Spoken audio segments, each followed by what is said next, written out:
Salut tout le monde!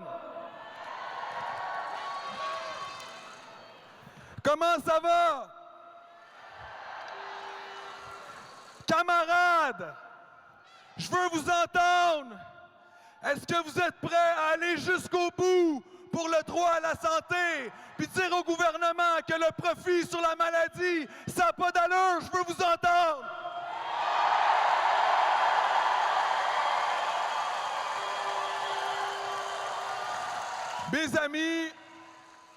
Mes amis, avant qu'on continue sur le droit à la santé, je pense qu'il faut rendre hommage à ceux qui bâtissent le Québec. Ceux qui viennent de la base. Ça, c'est vous autres. Jour après jour, qui travaillent de nuit comme de jour. Hein? On est peut-être du monde ordinaire, mais on est capable de choses extraordinaires. On bâtit des ponts puis des gratte-ciels. On transmet notre connaissance à des jeunes puis à des moins jeunes. On accompagne des personnes en fin de vie. C'est grâce à nous que le Québec fonctionne. Puis vous savez, mes amis, moi je suis comme vous. Moi aussi, je viens de la base. Pendant des années, j'ai travaillé dans un entrepôt, je mettais des caisses sur des palettes puis je chargeais des camions. C'est nous autres, le cœur battant du Québec.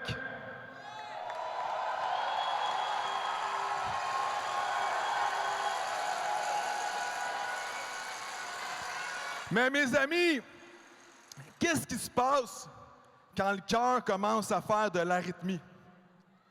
Qu'est-ce qui se passe quand on est victime d'une lésion professionnelle? On se ramasse à l'hôpital.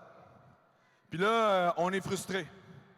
On est frustré parce qu'on paye des impôts, puis l'accessibilité à notre réseau de santé et de services sociaux est extrêmement difficile. On est 500 000 en ce moment à être sur une liste d'attente pour attendre un médecin de famille. Même moi, quand j'ai appelé pour inscrire mes enfants, la madame, au bout du téléphone, elle me dit « Vous êtes malade? » Je dis « Ben non, je veux un médecin. » Elle dit « Vous savez que c'est des années d'attente? » Je dis « Ben oui, mais c'est pas grave, mets mon nom. » Jamais eu de nouvelles. Dans les régions du Québec, c'est effrayant. Il y a des hôpitaux qui sont fermés la nuit. Il y a des gens qui doivent parcourir des centaines de kilomètres pour être capables d'avoir accès à des services de santé et de services sociaux. On n'est pas les seuls sur cette planète à revendiquer le droit à la santé. Au sud de la frontière, là, aux États-Unis, ça fait longtemps qu'ils revendiquent ça, eux autres aussi, un réseau public. Ils ne l'ont jamais eu. Eux, ils ont eu le Obamacare, il y a 10 ans, puis c'est loin d'être suffisant, croyez-moi. J'étais là, il n'y a pas si longtemps avec ma famille, puis mon fils, Luigi, qui est là, juste en haut là-bas, là, il est foncé dans une porte patio. On était chez de la famille. Il fonce dans une porte patio, de la vitre partout, du sang.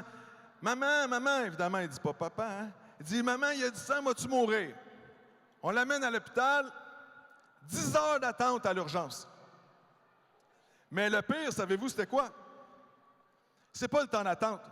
C'est quand le médecin m'a rencontré, puis là, il m'expliquait que j'avais le choix en 2 traitements pour mon fils. Là, je comprenais pas. Hey, c'est toi le spécialiste. Comment ça, c'est moi qui choisis comment tu vas soigner mon fils? Pas habitué à ça. Là, à un moment donné, je comprends, puis le médecin est mal à l'aise. C'est parce que ça dépend de la grosseur de ton portefeuille. Ça dépend si tu as des assurances. Puis au Québec, on s'en vient de plus en plus comme ça. On est déjà à 2 vitesses. Puis si tu t'en payes pas au privé, il y a un sondage qui est sorti, mes amis.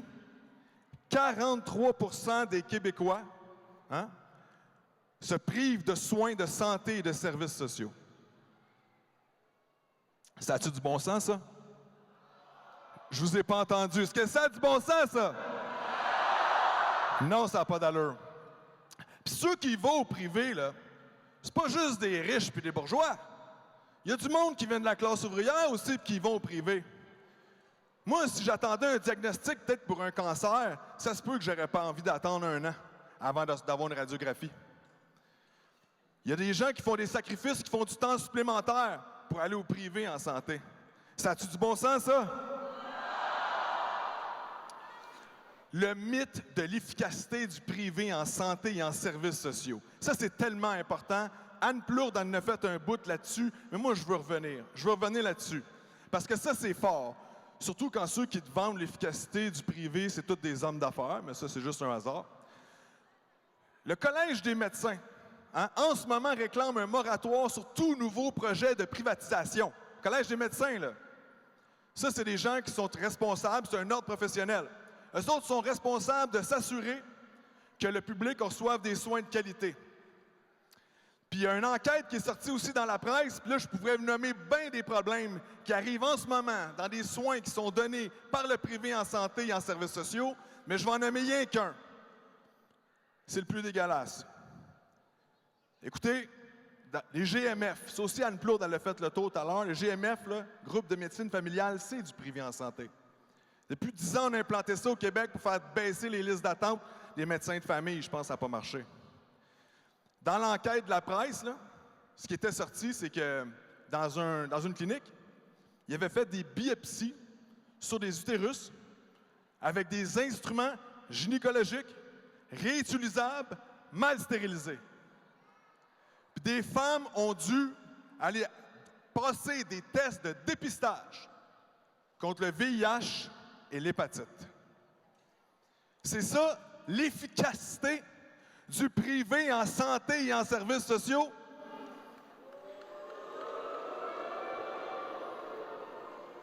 Mais là, c'est parce que ça fait 30, 40 ans là, qu'on nous sert les mêmes réformes, tout le temps, peu importe les partis politiques. C'est tout le temps la même affaire. On sous-finance le réseau. On privatise, on centralise. Ça ne marche pas. Un autre parti politique arrive, il recommence, il applique la même recette. Qu'est-ce qui arrive? Ça ne fonctionne pas. Coudon, moi, je me pose une couple de questions. C'est tous des incompétents, ce monde-là, dans le fond. Depuis 30 ans, 40 ans, c'est juste de l'incompétence qui répète constamment les mêmes réformes qui détruisent notre réseau public en santé et en services sociaux. Je ne suis pas sûr. Je pense que la question qu'on doit se poser, c'est que la privatisation du réseau public de santé, de services sociaux, ça profite à qui?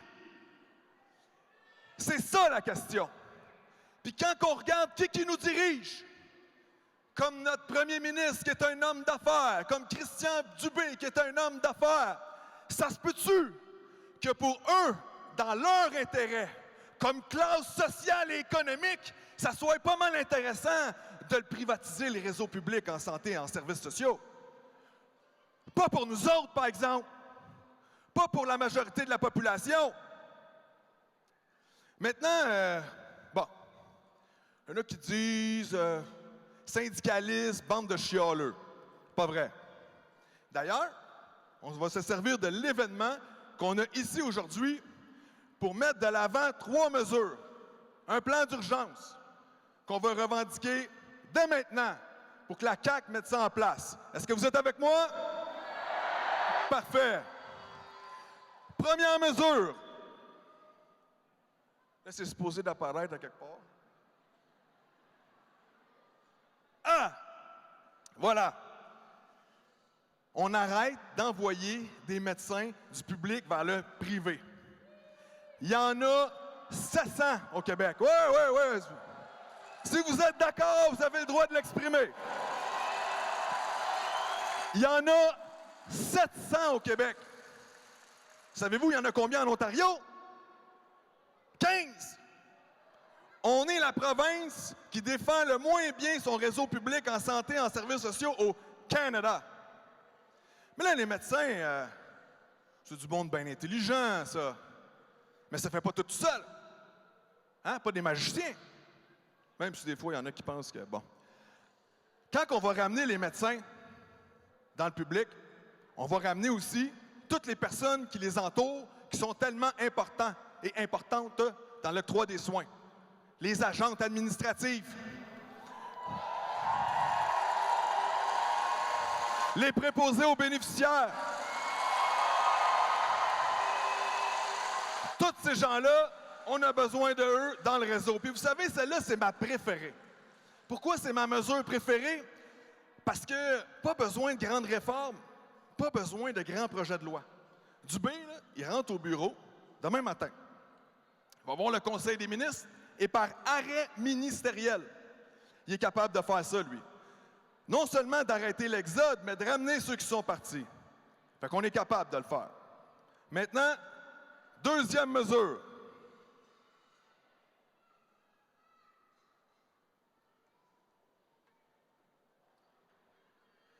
On arrête la prolifération des cliniques privées à but lucratif.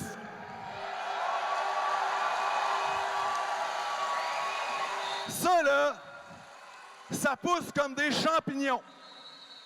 Mais là, ça va prendre du courage à nos politiciens, parce qu'il va falloir qu'ils expliquent à une bande d'hommes d'affaires puis de capitalistes que s'ils veulent faire du cash puis du profit, mais qu'ils s'ouvrent un restaurant, qu'ils se partent un hôtel, c'est correct. Mais vous ne touchez pas au réseau public de la santé et des services sociaux.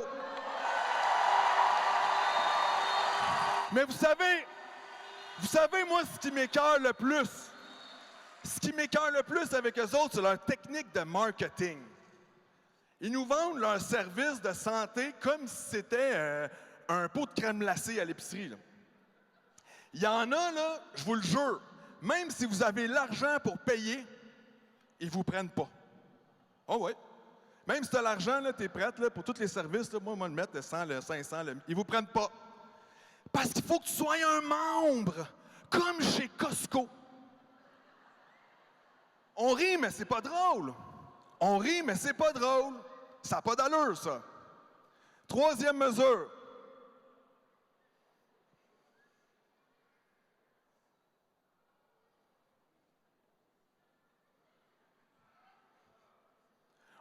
On instaure un moratoire et on arrête tout nouveau projet de privatisation dans le réseau de la santé et des services sociaux. On arrête ça. On arrête ça. Puis pas juste dans l'octroi des soins, je parle de tout. Je parle des archives, je parle des buanderies, je parle de l'entretien. C'est pas vrai que c'est plus efficace, c'est pas vrai que ça coûte moins cher. Hein? Je vais vous donner un exemple facile de même. On a fait une petite enquête, hein? Vous avez vu des vidéos plus tôt aujourd'hui qui est venu nous démontrer que ce n'était pas dans notre intérêt à nous d'avoir le privé en santé. Au CHUM à Montréal, ils ont changé 2 plates électriques à un sous-traitant. Ça a coûté 5 000 $. Tout le monde n'arrête pas de nous répéter que notre réseau public en santé et services sociaux, ça coûte donc bien cher, puis on n'a pas les moyens. Ben, oh, je l'ai sacré, je ne l'ai pas fait. Ouh, c'est passé proche, hein? Hein? Ça coûte donc bien cher. Ben, coudonc, nos impôts, on peut les garder dans le réseau au lieu de les envoyer à des entreprises comme ça qui en profitent? Moi, je pense que ça serait juste intelligent. Hein? Qu'est-ce que vous en pensez? Là, nous autres, la CSN, vous savez comment, avec le gouvernement, on est conciliant, on est compréhensif. Ces gens-là, ils travaillent tellement fort, hein? Fait que, tu sais, je vous disais, on va leur demander ça tout de suite maintenant, mais on va leur proposer un petit deal, si vous êtes d'accord. Je vous propose qu'on leur donne 6 mois. 6 mois pour mettre en application les 3 mesures que je viens de vous nommer. Puis si dans 6 mois, ils ne le font pas, bien là, on va monter la pression. 6 mois, 6 mois, ça donne quand, ça? Hey, c'est le 1er mai. Ben, gardons ça. La fête des travailleuses et des travailleurs.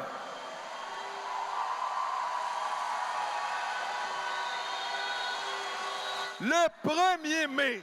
Il me semble que ça aurait bien du bon sens que pour une première fois au 21e siècle, on commence à reconstruire puis à investir réellement dans notre réseau public en santé et en services sociaux. Puis s'ils ne comprennent pas, ben le 1er mai, ça va brasser. Parce que c'est comme ça que ça fonctionne. Quand on veut avoir des acquis pour la classe ouvrière, pour le Québec, il faut se mobiliser. Maintenant, mes amis, là, le réseau public en santé et en services sociaux, c'est un cadeau, ça? Ça, c'est né en 1970-ish. Hein? À l'époque, tu avais le Conseil du patronat qui voulait rien savoir de ça, la Fédération des chambres de commerce non plus, les 2 fédérations de médecins non plus. Tu as eu 2 partis politiques qui se sont succédés au pouvoir pendant la commission Gaston-Guay. L'Union nationale, pour ceux qui ne savent pas c'est quoi, c'est l'ancienne CAQ. Puis le Parti libéral. Hein? Pensez-vous que ces gens-là se sont réveillés un matin puis ils ont dit on va créer un système de santé universel, gratuit, accessible, 100%, ou presque, parce que les médecins n'ont jamais été, mais 100% géré par l'État? Jamais. Pourquoi ils nous l'ont donné? Qu'est-ce qui se passait à cette époque-là? Qu'est-ce qui se passait dans les années 60? On était dans la rue. Pas juste le mouvement syndical. Tout le monde était dans la rue. On se mobilisait, on revendiquait. Puis on revendiquait pas mal fort. On remettait même en question notre système économique et politique. Puis on se disait, ben peut-être qu'il y a des endroits dans la société là, que le profit, la plus-value, puis l'exploitation de l'être humain par l'être humain, on devrait peut-être arrêter ça, puis se donner une autre façon de voir. Comment ça s'appelait cette époque-là dans mon nom? Le premier mot commence par R, le deuxième mot commence par T. C'est quoi ça? Révolution tranquille. Eh ben, gadon, je l'avais oublié. C'est ça qui nous a donné notre réseau public en santé et en services sociaux. Rien d'autre. Si on veut le garder maintenant, si on veut que la CAQ applique nos mesures d'urgence, j'aimerais ça vous dire que Caroline Senneville prend un rendez-vous avec Christian Dubé, le premier ministre, puis après 2-3 rencontres, elle revient nous voir, puis c'est réglé. Ça fonctionne comme ça pour la classe ouvrière? Jamais. Chaque gain que la classe ouvrière fait, que ce soit dans une négociation de convention collective ou un acquis dans notre filet social, tu as le patronat puis tu as la droite qui, immédiatement après, regarde comment ils vont faire pour nous l'arracher. C'est comme ça que ça fonctionne. C'est ça, la lutte entre le capital puis le travail. Hein? Donc, si on veut faire reculer le gouvernement, on n'a pas le choix, mes amis. Il n'y en a pas de chemin facile pour nous autres. Le seul chemin qui existe, avec lequel on peut avoir du succès, c'est la mobilisation. C'est tisser des alliances les plus larges possibles, mettre le monde dans la rue, puis faire assez peur au gouvernement pour qu'il recule sur ce qu'il est en train de faire, puis que même les partis d'opposition comprennent que s'ils veulent le pouvoir, ça va passer en écoutant la majorité de la population, pas le 1% des plus riches, les privilégiés de la société. Nous autres, c'est par là que ça va passer. Alors, mes amis, c'est un rendez-vous. Le 1er mai, on continue le combat si le gouvernement n'a pas appliqué les mesures qu'on vient de demander. Merci. Bonne fin de journée, messieurs.